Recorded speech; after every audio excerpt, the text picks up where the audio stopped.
Have you ever wondered what it would be like to experience the pranks of the gods?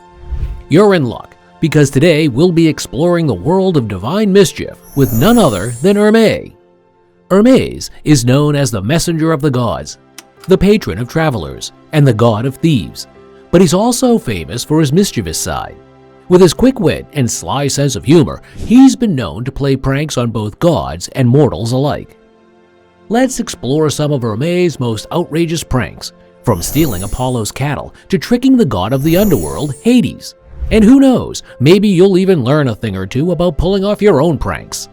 So, without further ado, hit that subscribe button and join us on this journey through the mischievous world of Hermes, the divine messenger with a twist.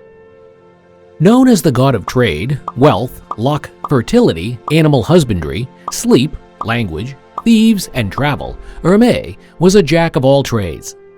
As the herald and messenger of the 12 Olympian gods, Hermes was the ultimate boundary crosser, guiding mortals between the realms of gods and humans.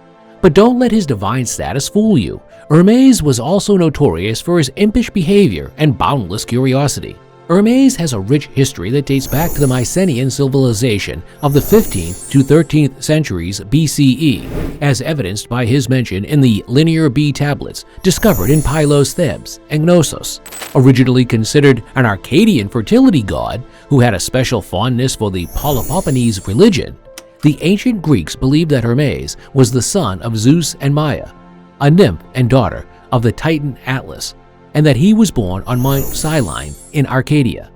In Greek mythology, Hermes was credited with being the father of the pastoral gods Pan and Eudoros, with Polymele, one of the leaders of the Myrmidons.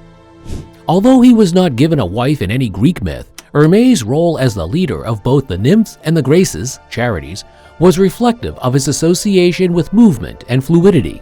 He had the unique ability to move unrestrictedly between different domains, unlike most of the other Greek gods.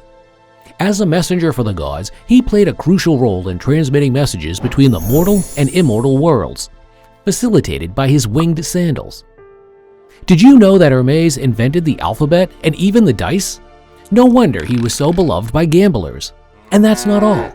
As the patron saint of shepherds, Hermes also invented the panpipes they used to call their flocks. Hermes was a vibrant character, known for his cunning and mischievous nature. In one popular story, as a baby, Hermes managed to steal his half-brother Apollo's herd of 50 sacred cattle from Pieria. To conceal his tracks, Hermes cleverly reversed the hoofprints by adding bark shoes. This cunning act solidified his association with thievery. He managed to keep the herd hidden until the satyrs eventually found it in a cave in Arcadia. When the Olympian gods, including Zeus and Apollo, heard of the incident, they held a hearing.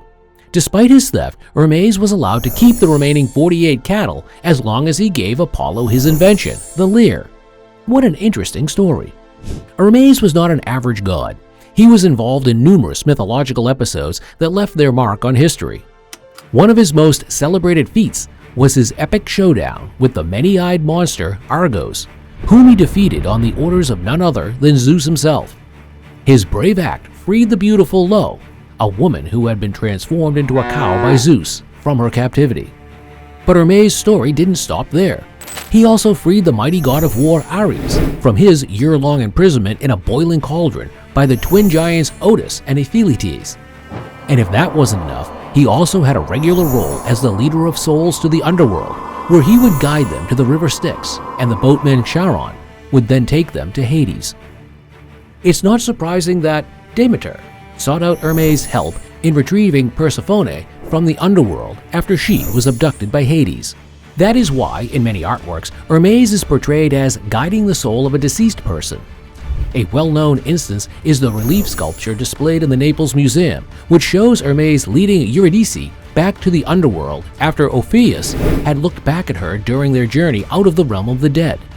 But let's not forget Hermes' mischievous side too. He was known for his cunning and trickery, which led him to steal some of the most coveted items from his fellow gods. From Poseidon's trident to Artemis's arrows and even Aphrodite's girdle, there seemed to be no limit to his daring deeds. In the epic tales of the Trojan War, as recounted in Homer's Iliad, Hermes plays a significant role as both counselor and guide to the warring factions. While he lends his expertise to Trojan king Priam in his quest to retrieve his fallen son's body, Hermes ultimately supports the Achaeans in the war.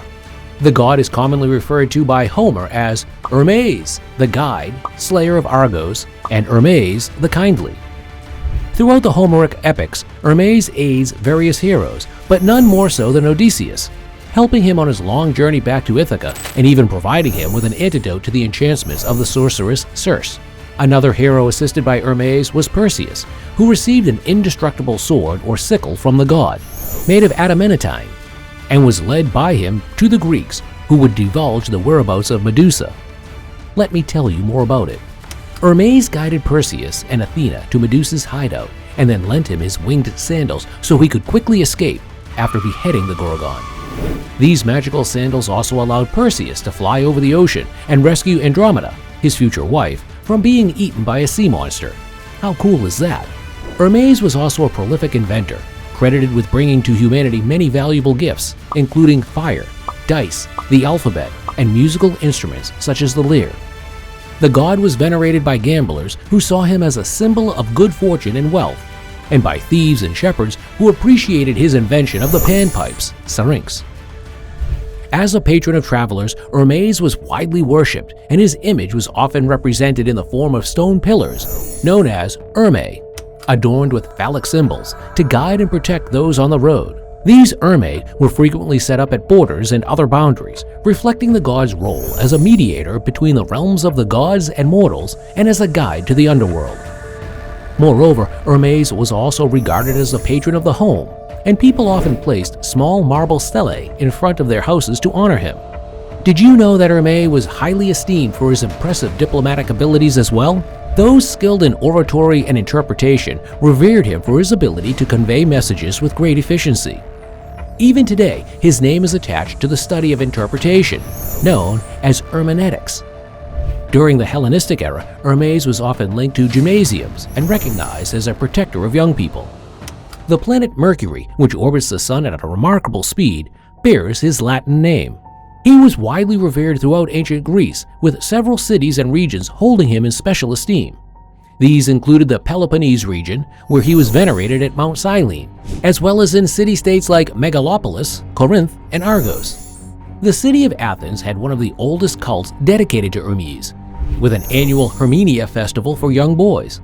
Delos, Tangara, and the Cyclades were also popular sites of worship for the god. Interesting, right? On the island of Crete, Hermes had a significant sanctuary at Katosimi, where young men undergoing the rite of passage spent 2 months engaging in homosexual relationships with older men in the nearby mountains. Another Hermenia festival on Crete allowed slaves to temporarily take on the roles of their masters, further emphasizing the god's association with crossing boundaries of all kinds. Here is an interesting story. Hermes received the catechus as a gift from Apollo in gratitude for the beautiful music of the lyre he had created. However, in another thrilling tale, Zeus presented the staff to Hermes, and when the god used it to part 2 battling snakes, the swirling white ribbons around the staff transformed into these very snakes. The caduceus, complete with 2 wings, was a symbol of Hermes' legendary flying sandals, and has become an enduring emblem for medicine and healing.